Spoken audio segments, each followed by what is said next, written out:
guys doing this weekend? You seeing any movies or anything? You know, THOR opens tonight, and since one of the leading ladies is Natalie Portman, you know, it's safe to say I'll be in the theater ogling her breathtaking acting skills. Well, not that watching Natalie would be, but it looks like my money won't be wasted either. THOR is getting mostly decent reviews, and in fact, some of that surprising decentness is rubbing off on the video game version as well. Developed by the same studio that gave us Contra 4, THOR is actually legitimately good on the Nintendo DS. And on the Wii, well, THOR is legitimately good on the Nintendo DS. Mere ice is no match for Mjolnir's might.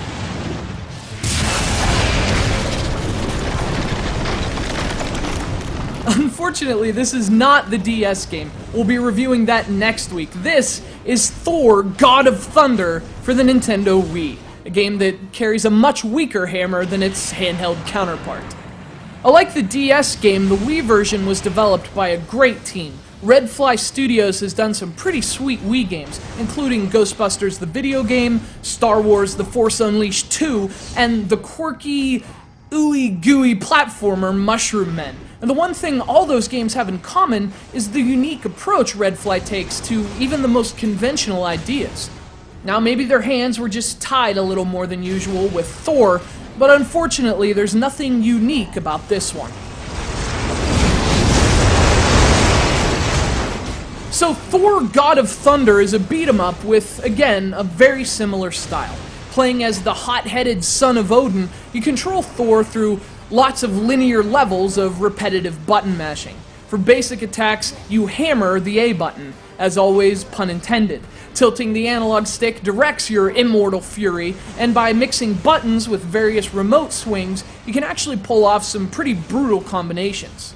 It's a really basic system, but it's also intuitive and fun to experiment with, especially with the way the counter increases. The more consecutive hits you string together, the more powerful the attacks THOR can unleash, so you're given incentive to maximize your hit counter. Unfortunately, the problem is you don't really need those powerful attacks. Simply mashing the A button is more than enough to get you through most of the game, because THOR doesn't seem to have worthy foes. The levels are basically just repetitive patterns of long hallways filled with hapless enemies, and playing through them gets really stale really fast. There just isn't much variety or inspiration in these level designs at all.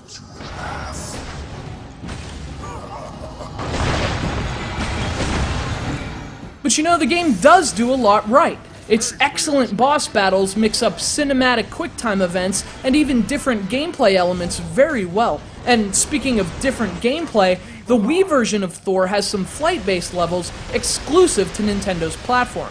They kind of play like leftovers from a Sin and Punishment game, albeit a lot less difficult and a lot less good, but they still go a long way in breaking up this otherwise repetitive brawler. This isn't a bad game, it's just very generic.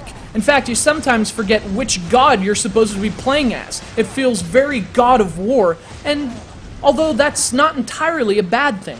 It also mixes up the gameplay pretty well, but ultimately, dull level design and technically poor graphics keep THOR from reaching the same heights on Wii as he does on the DS.